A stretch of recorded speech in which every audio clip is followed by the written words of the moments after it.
खबर शामिल करते हैं मेलसी से।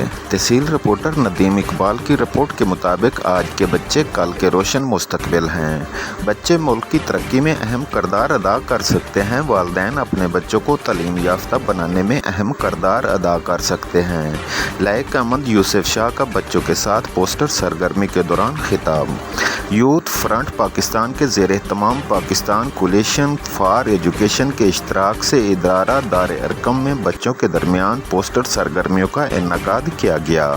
इस मौका पर डॉक्टर आबिद जमशेद, लायक अहमद यूसुफ शाह, सैयदात सानिया अरूज, सवेरा नूर ने खिताब करते हुए कहा, बच्चों की गैर निसाबी सरगर्मियों के ज़रिए ज़हनी नशोनुमा में इजाफ़ा और तालीम की अहमियत को उजागर करना है।